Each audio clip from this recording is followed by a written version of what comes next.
Digital marketing for small and medium businesses. आज की इस वीडियो में हम बात करने वाले हैं कि अगर आपका कोई बहुत छोटा सा बिजनेस है, बहुत आपने भी स्टार्ट किया है, आप न्यू जनरेशन एंटरप्रेन्योर है, फर्स्ट जनरेशन एंटरप्रेन्योर है, कैसे अपने बिजनेस को ऑनलाइन लेके जाना है, कौन सी सारी चीजें देखनी चाहिए जब भी आप एक फ्रीलांसर एजेंसी को आप चूज कर रहे हो, डिजिटल मार्केटिंग की स्ट्रैटेजी कैसे बनानी है। बहुत सारे मेरे पास ऐसे क्लाइंट्स आते हैं जिन्होंने अपना बहुत ज्यादा पैसा जलाया है फेसबुक गूगल एड में। उन्होंने खुद से बहुत सारे एक्सपेरिमेंट किए, उन्होंने किसी गलत फ्रीलांसर एजेंसी को हायर कर लिया, या फिर वो 2 साल 3 साल से एसईओ ही कर रहे हैं, उनको कोई रिस्पॉन्स नहीं आ रहा है। वो अपना टाइम अपना पैसा दोनों वेस्ट करते हैं और अपने बिजनेस को कहीं ना कहीं वो लॉस में लेके जा रहे हैं। मैं आपको बताने वाला हूँ सारी चीजें रिक्वायर्ड हैं एक स्मॉल और मीडियम बिजनेस को ग्रो करने के लिए डिजिटल मार्केटिंग में।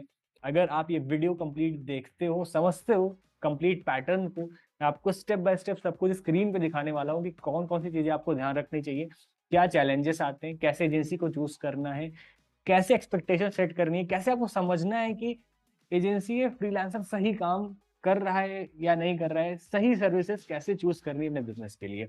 तो हम डिटेल में बात करने वाले हैं स्टेप बाय स्टेप सारी चीजों पे। तो चलिए स्टार्ट करते हैं वीडियो को। सबसे पहले समझते हैं मिथ्स के बारे में। अब जब भी हम डिजिटल मार्केटिंग शुरू करते हैं हमको ऐसा लगता है कि हमें सारी चीजें करनी चाहिए, हमें एसईओ, लोगो, ब्रांडिंग, हमें सब कर लेना चाहिए, बट ऐसा नहीं है। देखो, आप ध्यान से समझते हैं इसको डिटेल में। अगर आप कोई बिजनेस स्टार्ट कर रहे हो, पहले तो हमें समझना है कि उसके लिए कौन सी सर्विस सही है, क्या उसके लिए परफॉर्मेंस मार्केटिंग, एसईओ, ब्रांडिंग, लोगों की जरूरत है उस टाइम पे। अगर नहीं है तो आपको उन सारी चीजों को नहीं लेना है। देखो, एसईओ ऐसी चीज है जो कि इंपॉर्टेंट है, मैं ये नहीं कहूंगा कि नहीं करना चाहिए, बिल्कुल करना चाहिए आपको अपने बिजनेस को लॉन्ग टर्म में ग्रो करने के लिए, बट जरूरी नहीं स्टार्टिंग में आपको एसईओ के साथ ही शुरू करना है, राइट। उसके बाद अगर हम आ जाते हैं ब्रांडिंग पे, logo design, fonts, colours, themes. बहुत सारे ऐसे बिजनेसेस हैं जो आज के टाइम बहुत बड़े बन चुके हैं और उन्होंने स्टार्ट जब किया था तो लोगो, फॉन्ट्स, कलर्स पे इतना फोकस नहीं किया था। आज के टाइम उनका जब बिजनेस ग्रो हो गया है, बिजनेस बड़ा बन गया है, तो उन्होंने अपने बाकी सारी चीजों को, फॉन्ट्स, कलर्स, लोगो को और इम्प्रूव कर लिया है। तो आप इसको बाद में भी कर सकते हो, किसी लाइक 5 महीने, 6 महीने, 1 साल बाद जब आपका बिजनेस और अच्छा हो जाए और प्रॉफिटेबल हो जाए और ज्यादा आपका क्लाइंटेल हो जाए, तो आप लोगो और ब्रांडिंग, इन सब चीजों को बाद में भी इस पे काम किया जा सकता है। कोई भी इसमें देर नहीं होती है, कि ऐसा नहीं है कि बाद में आप नहीं कर सकते। मेरे बहुत सारे क्लाइंट्स जिन्होंने 1 साल 2 साल बाद रीब्रांडिंग किया है और अपने ब्रांड को अपने एग्जिस्टिंग क्लाइंट के हिसाब से इंप्रूव किया है, राइट। उसके बाद आ जाते हैं तीसरे मिथ पे, डिजिटल मार्केटिंग एक्सपेंसिव है। डिजिटल मार्केटिंग बहुत सारे इसलिए लोग नहीं करते हैं, वो खुद ही ट्राई करते रहते हैं, पैसा बर्न करते रहते हैं। उनको लगता है किसी एजेंसी को हायर करेंगे, एक्सपर्ट को हायर करेंगे तो वो बहुत एक्सपेंसिव हो जाएगा। देखो, दोनों चीजें, हम दोनों चीजों को देखते हैं। इट कैन बी एक्सपेंसिव, ऐसा नहीं कि आप किसी एजेंसी को हायर करोगे, फ्रीलांसर को हायर तो फ्री में काम हो जाएगा और सस्ता पड़ जाएगा, आपको कुछ एक्स्ट्रा अमाउंट जाएगा। बट आप ऐसे ही समझो कि एक होता है कि आप पैसा लगा रहे हो अपने बिजनेस पे, आप खुद ट्राई एंड टेस्ट कर रहे हो, पैसा बर्न कर रहे हो। एक होता है कि आपने किसी एक्सपर्ट को दे दिया जो वो सारा काम मैनेज कर रहा है और आप अपने बिजनेस पे ध्यान दे सकते हो, अपने प्रोडक्ट को और बेटर बना सकते हो। बट इस केस में लोग गलती क्या करते हैं, ऐसे बहुत सारे लोग जो डिजिटल मार्केटिंग कुछ भी नहीं समझते हैं और किसी एजेंसी या फ्रीलांसर पे डिपेंड हो जाते हैं। मैं आपको ये सजेस्ट करूंगा, चाहे आप किसी से कराइए, चाहे आप खुद करिए, आपको डिजिटल मार्केटिंग की नॉलेज होनी चाहिए। आपको इस चीज की नॉलेज होनी चाहिए, जज करने के काम को, कि ये सही है या गलत है आपके बिजनेस में। एटलीस्ट इतनी नॉलेज तो आपको होनी ही चाहिए, राइट। तो जो आपकी मिथ्स हैं तीनों मैंने क्लियर कर दी हैं। एसईओ जरूरी नहीं है, आप बाद में शुरू कर सकते हो। ब्रांडिंग आप बाद में भी कर सकते हो, अगर आपके पास इनफ बजट है कि आप 30,000 40,000 रुपए लोगो, ब्रांड गाइडलाइंस, कलर्स, फॉन्ट्स पे स्पेंड करना चाहते हो तो आप कर सकते हो। तो इसको आप धीमे धीमे स्टेप बाय स्टेप भी सारी चीजें हो सकती हैं, राइट। डिजिटल मार्केटिंग एक्सपेंसिव है, बट एक प्रोफेशनल को हायर करना शायद वो आपके बिजनेस के लिए प्रॉफिटेबल हो, अगर आप ने प्रॉपर एक एजेंसी को चूज किया है और आपको पता है कि उससे काम क्या कराने हैं और आपकी एक्सपेक्टेशंस क्लियर है। आ जाते हैं अपने दूसरी चीज पे, चैलेंजेस। कौन कौन से चैलेंज आते हैं डिजिटल मार्केटिंग में। बहुत ज्यादा आपको लॉस हो सकता है अगर इसको आप गैम्बलिंग के तरीके से देख रहे हैं। मैं इस बात को थोड़ा डिटेल में बताना चाहूंगा क्योंकि बहुत सारे ऐसे लोग जिनके साथ मैं क्लाइंट मीटिंग करता हूँ, मुझको ऐसा फील होता है कि यार वो डिजिटल मार्केटिंग को ना गैम्बलिंग जैसा देखते हैं, कि मैं कितना पैसा डालूंगा महीने का और कितना निकलेगा। उनकी एक्सपेक्टेशन होती है कि मैं 1 लाख डाल रहा हूँ तो 5 लाख निकल के आ जाए। ऐसा नहीं है। देखो, आपका बिजनेस है, बिजनेस एक प्रोसेस है ग्रो करना, इसमें प्रोसेस सेट करने पड़ते हैं और बहुत सारी चीजें होती हैं। एक बिजनेस को बड़ा बनाने के लिए सिर्फ डिजिटल मार्केटिंग इंपॉर्टेंट नहीं है कि आप सिर्फ डिजिटल मार्केटिंग करोगे और आपका बिजनेस 1 लाख 2 लाख 5 लाख टच करने लगेगा हर महीने। ऐसा नहीं है। आपको अपने फाइनेंसेस, अपनी मार्केटिंग, अपना सेल्स डिपार्टमेंट, अपना मैनेजमेंट, बहुत सारी चीजें देखनी पड़ेंगी, राइट। और डिजिटल मार्केटिंग एक शॉर्ट टर्म गेम नहीं है। That is marketing. मार्केटिंग आपको करना पड़ेगा। अगर आप बहुत बड़े बड़े ब्रांड्स देखो, कोलगेट जैसे ब्रांड्स देखो, अभी भी मार्केटिंग करते हैं। क्या उस ब्रांड को कौन नहीं जानता है? बहुत सारे लोग जानते हैं। तो आप मार्केटिंग एक प्रोसेस। डिजिटल मार्केटिंग में आपको अगर सच बताऊं, कोई भी क्लाइंट के लिए, कोई भी बिजनेस के लिए एटलीस्ट 3 महीने लगते हैं। 3 महीने का जो वक्त होता है वो आपको देना पड़ता है किसी भी एजेंसी को काम को प्रूफ करने के लिए, समझने के लिए वो सही कर रहा है नहीं कर रहा है। आपको ऐसे नहीं देखने कि पहले महीने आपने 25,000 रुपए डाले, 50,000 रुपए डाले, उसमें से कितना निकल के आ गया। अगर आप इस तरह से जज कर रहे हो तो शायद आप 1 2 3 ऐसे स्विच करते रहोगे फ्रीलांसिंग पे और अपना पैसा आप वेस्ट करते रहोगे इधर उधर। तो आपको वो नहीं करना है। आपको प्रॉपर एक एजेंसी को चूज करना है, ये समझ के वो सही है या नहीं है बिजनेस के लिए। वो कैसे चूज करना है मैं आपको आगे बताऊंगा वीडियो में। आपको उस एजेंसी को चूज करके एटलीस्ट 3 महीने देने पड़ेंगे। देखिए, पहले महीने में उतने अच्छे रिस्पॉन्स नहीं आते, फैक्ट को आप समझो। दूसरे महीने में, क्योंकि बहुत सारी चीजें टाइम भी जाता है सेटअप करने में, एड अकाउंट्स, ये सारी चीजें नए होते हैं। दूसरे महीने के आसपास एड अकाउंट्स और बेटर परफॉर्म करने लगते हैं और कन्वर्जन और बढ़ने लगते हैं। और 2 3 महीने में आपको अच्छा रिस्पॉन्स आने लगता है। अगर आप परफॉर्मेंस मार्केटिंग कर रहे हैं, Google ad, Facebook ad, SEO कर रहे हैं, तो कम से कम 5 महीने 6 महीने आपको वेट करना पड़ेगा, तब आपको कहीं रिजल्ट्स दिखना स्टार्ट होता है, राइट। तो आपको ये एक्सपेक्टेशंस क्लियर करके चलनी है कि डिजिटल मार्केटिंग कोई गैम्बलिंग नहीं है कि आप पैसा डालोगे पैसा निकल के आएगा। शॉर्ट टर्म गेम नहीं है, लॉन्ग टर्म गेम है। थोड़ा सा आपको पेशेंस रखना पड़ेगा, थोड़ा सा आपको स्ट्रेटजी प्लानिंग बना के और अलग अलग चीजें अपने बिजनेस में भी ट्राई टेस्ट करने पड़ेंगे। अलग अलग ऑफर्स, अलग अलग ऑडियंसेस, अलग अलग तरह की लोकेशंस। अगर आपका बिजनेस ज्यादा लोकेशन पे है तो आपको उन सब फैक्टर्स को ध्यान में रख के अपने बिजनेस को ग्रो करना है डिजिटल मार्केटिंग पे, राइट। अब आ जाते हैं अपने दूसरे पॉइंट पे जो चैलेंजेस आते हैं। बहुत सारे लोगों को एक अच्छी एजेंसी या फ्रीलांसर नहीं मिलते हैं। देखो, मैं इस बात को एक्सेप्ट करता हूँ कि यार इस इंडस्ट्री में बहुत सारे स्कैम भी होता है। मतलब बहुत सारे ऐसे लोग होते हैं जो फेक प्रोमिसेस कर देते हैं, ओवर प्रॉमिस कर देते हैं, डिलीवर नहीं करते हैं। देखो, मेरा सिंपल सा रूल है, अंडर प्रॉमिस करो, ओवर डिलीवर करो। कभी भी आप इतना ज्यादा प्रॉमिस मत कर दो क्लाइंट से कि आप उसको डिलीवर ही ना कर पाओ। आप एटलीस्ट अंडर प्रॉमिस करो। आपको अगर 10 ग्राफिक देने हैं, आपको एक प्लेटफॉर्म पे ऐड चलाना है, आप 2 पे चलाओ। आप ओवर डिलीवर करो हमेशा। क्लाइंट को अगर आप कहते हो कि महीने में 1 मीटिंग होगी, 2 मीटिंग होगी, आप 3 मीटिंग कर लो, 4 कर लो।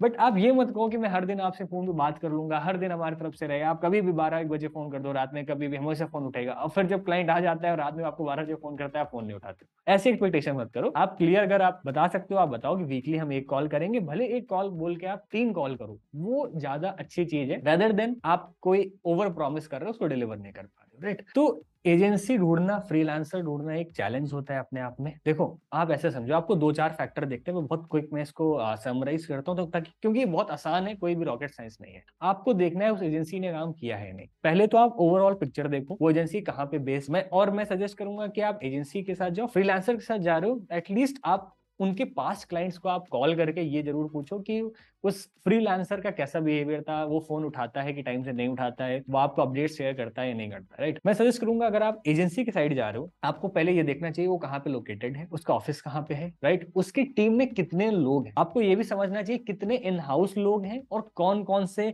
प्रोफेशंस में, मतलब किस चीज में कौन एक्सपर्ट है। उसकी रिमोटली टीम अगर है तो कितने लोगों की है।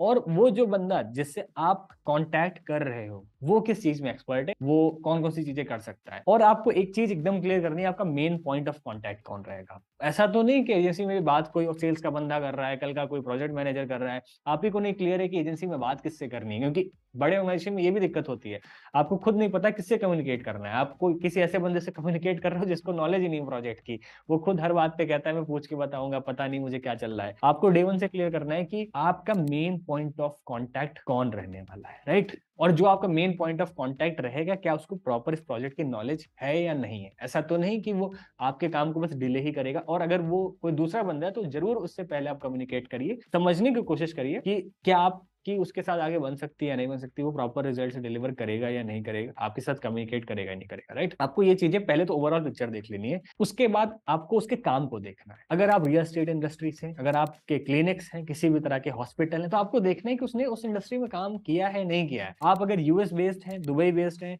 मिडिल ईस्ट किसी भी कंट्री में रह रहे हैं, तो आपको देखना है उस कंट्री में काम उसने किया है नहीं किया, राइट। क्योंकि बहुत सारी चीजें होती हैं कि अगर किसी को उस कंट्री की नॉलेज है स्पेसिफिक, या फिर उस प्रोडक्ट उस मार्केट की नॉलेज है, तो एडवर्टाइज करना और इजी हो जाता है। उसको पहले से ऑडियंसेस पता है, एक्सपीरियंसेस पता है, उसको चैलेंजेस उसके बारे में पता है, राइट। तो आपको इस सब तरीके से देखना है, तो आपको वर्क पोर्टफोलियो देखने हैं। और ज्यादा डिटेल में जानना चाहते हैं तो मैं आपको बस एक चीज सजेस्ट करूंगा, और ये सबका सॉल्यूशन है। आप कुछ उसके रैंडम 10 से 12 क्लाइंट्स के नंबर ले लीजिए, राइट। एक दो को कॉल करके आप 5 मिनट 10 मिनट बात कर लो, और आपको क्लियर हो जाएगा कि एक्चुअल में जो क्लाइंट का एक्सपीरियंस रहा है इसके पास के क्लाइंट्स का, वो कैसा है। तो आपको ऐसा नहीं करना है आप एक दो नंबर लो, उससे एटलीस्ट मांगो कि अगर एजेंसी है तो आपने 10 क्लाइंट्स का आप नंबर शेयर करिए, और उनसे बात करके आप एक्सपीरियंस समझ सकते हैं। Same goes to freelancer. Freelancer के लिए देखो, अगर सारी चीजें सही है, उसका वर्क एक्सपीरियंस बहुत अच्छा है, उसने बहुत ज्यादा अगर काम किया है, तब भी आपको ना थोड़ा सा वहां पे ध्यान देना है। अगर उसने बहुत काम किया, बहुत ज्यादा उसके क्लाइंट्स हैं, तो यहाँ पे वो दिक्कत आ सकती है कि शायद आपको इतना टाइम ना दे पाए। क्योंकि मैंने ऐसे लोग देखे जिनके पास बहुत सारा काम है, वो काम उठा लेते हैं, बट वो फिर टाइम से डिलीवर नहीं कर पाते। तो आप प्लीज उसके पास क्लाइंट्स को फोन करिएगा, ये समझने की कोशिश करिए फ्रीलांसर में कि वो आपका प्रोजेक्ट टाइमली डिलीवर करेगा या नहीं करेगा। ऐसा तो नहीं आधा अधूरा छोड़ दिया बीच में और अब वो आगे कंप्लीट ही नहीं कर रहा है। तो आपको ये सारी चीजें देखनी है और एक अच्छी फ्रीलांसर एजेंसी को हायर करते हैं। तो आई थिंक आपका क्वेश्चन क्लियर हो गया होगा। आगे बढ़ते हैं। Wait a minute.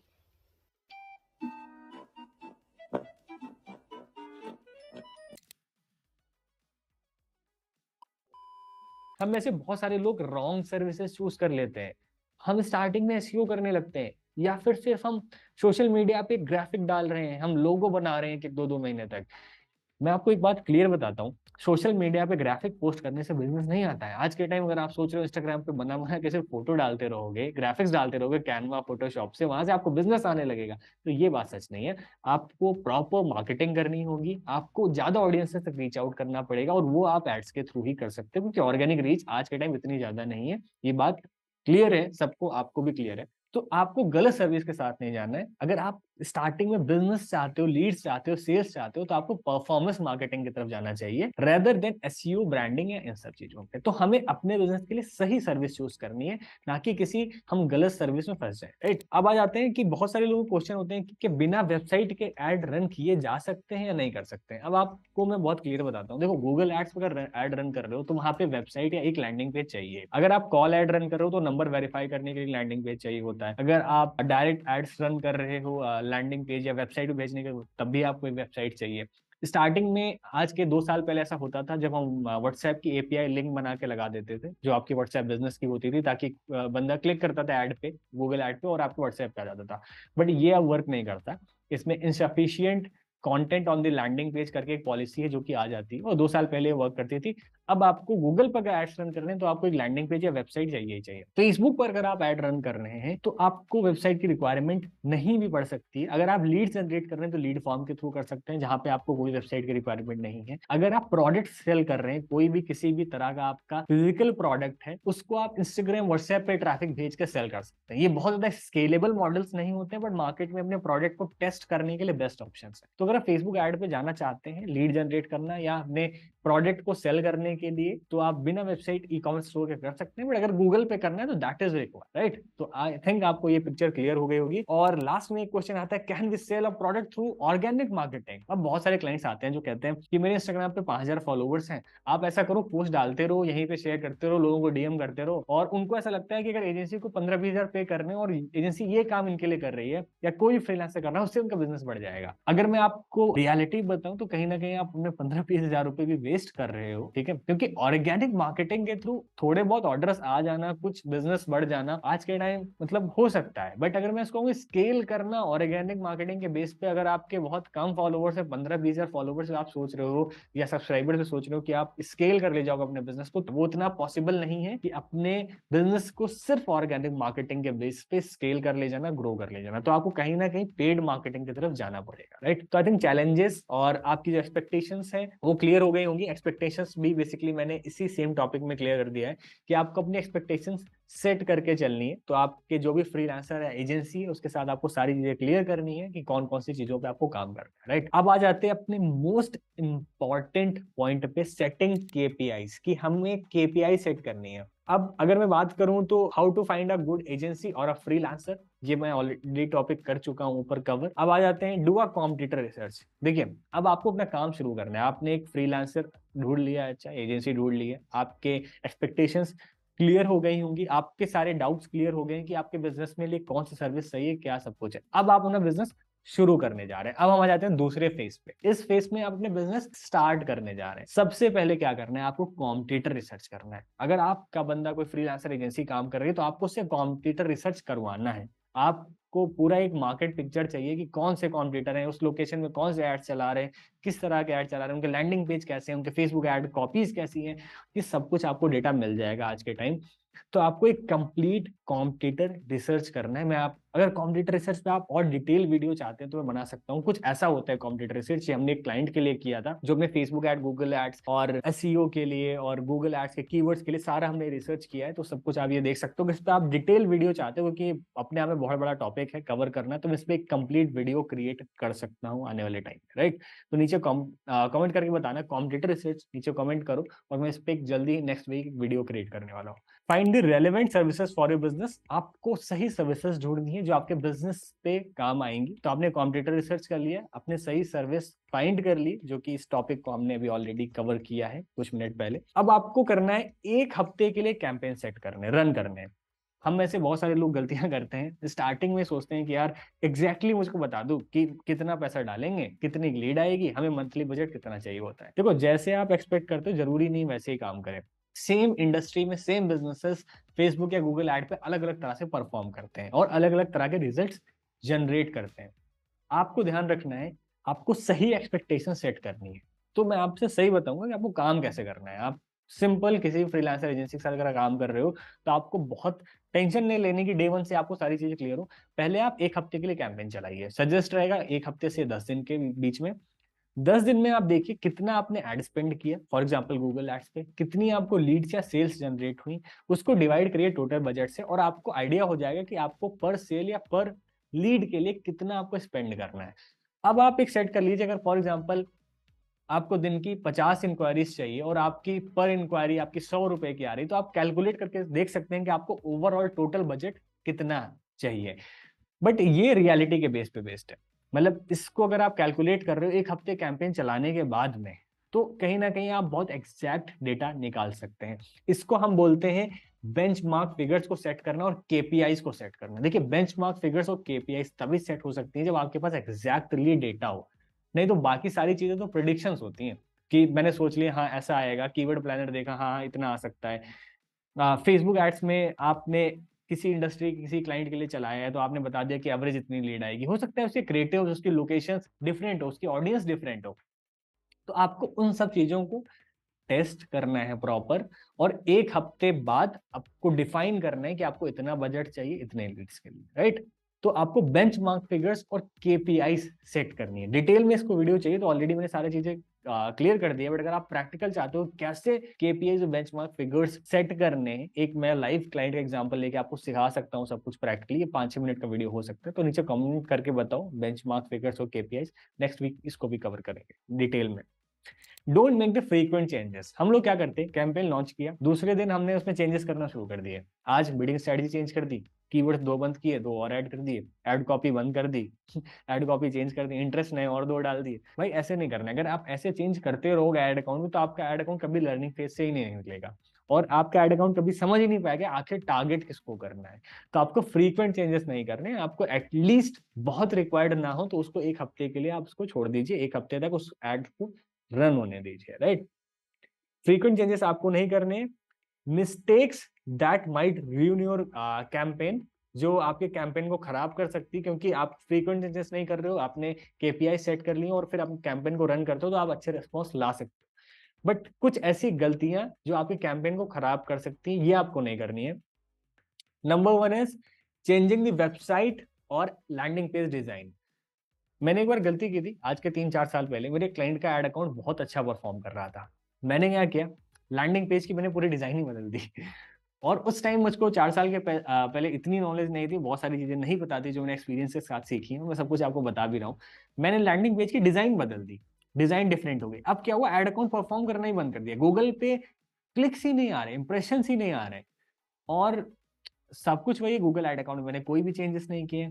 फिर मुझे लाइक 2-3 दिन बाद ऑब्जर्व करने के बाद पता चला कि जो मैंने लैंडिंग पेज को जो डिजाइन चेंज कर दी उसकी वजह से ये इम्पैक्ट हुआ है। तो आपको ये गलतियां नहीं करनी। अगर आपके अच्छे कैंपेन परफॉर्म कर रहे हैं तो माइनर माइनर चेंजेस करिए प्लीज। एकदम से डिजाइन मत बदल दीजिए, नहीं तो शायद आपका अच्छा खासा चलता हुआ कैंपेन खराब हो सकता है।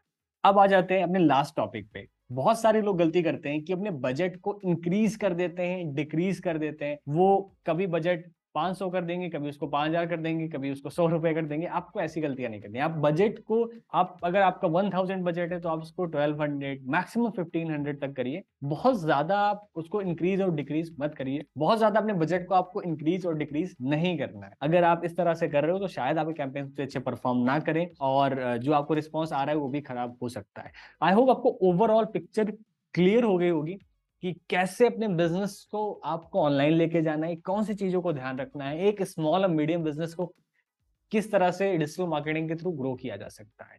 इस तरह की और वीडियो चाहिए प्लीज इसे कमेंट करके बताना। Thank you so much.